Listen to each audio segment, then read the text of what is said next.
Awesome. She'd gotten a nickname. "Let's sit there," Presley said, pointing to a table in the back. "I don't need to see a cooter up close." "Then why are we at a freaking strip club?" Molly demanded. "We drink for free. See, dudes in here ain't ever gonna get with a stripper, no matter how many lap dances they buy. So when they start looking around and see a table of available women..." She shrugged. "It's win-win.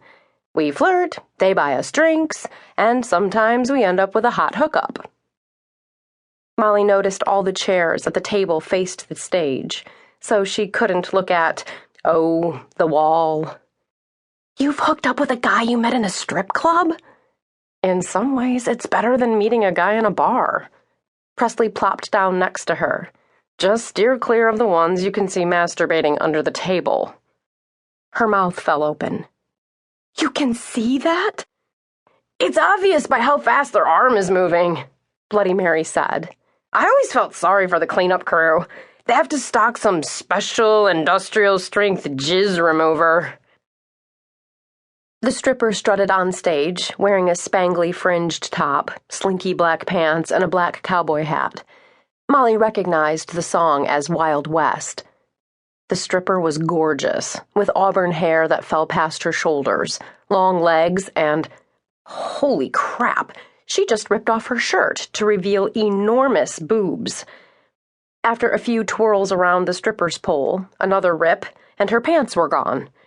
The woman had no hips to speak of, and her legs bordered on scrawny.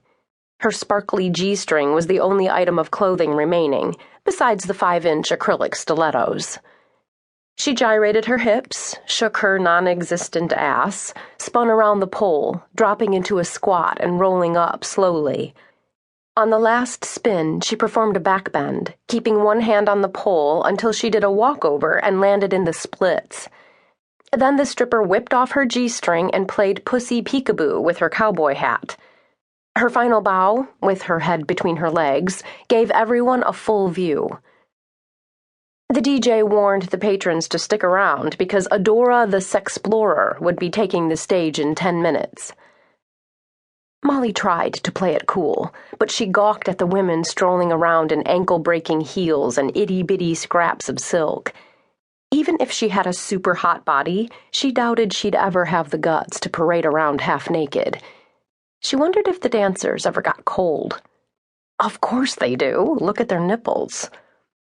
Then again, with as vigorously as they rubbed a guy's crotch during a lap dance, friction had to at least keep their butt cheeks warm. The cocktail waitress took their orders. Bloody Mary ordered Jaeger bombs. Jägermeister always reminded Molly of him. Deacon McConnell. Even his name dripped sex. Last year, when Molly had signed up for a kickboxing class at Black Arts Dojo, she hadn't known Deacon Con Man McConnell was the instructor. He'd strolled into class and scared the crap out of her. It wasn't his killer physique that turned her knees to jelly, although 6 feet 2 inches of a massively muscled, heavily tattooed, shaven-headed MMA fighter with icy blue eyes would kickstart any woman's hormones.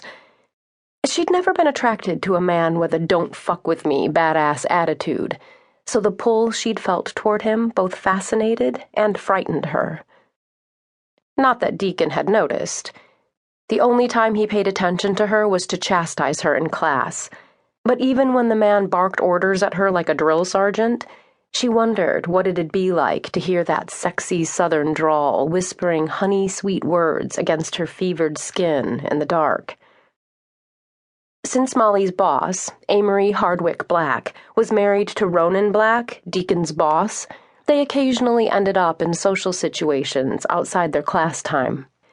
One night, a group of them had gone out to a bar, and Molly had sensed Deacon watching her. Liquid courage in the form of 3 margaritas had allowed her to meet his gaze. Those crystalline eyes showed no guilt at getting caught staring at her, yet she hadn't seen a glimmer of attraction either, so she'd brushed it aside. The man sent her mixed signals. He let her know he was pissed off that she'd signed up for private boxing lessons from Fisher Durant, another Black Arts MMA instructor, instead of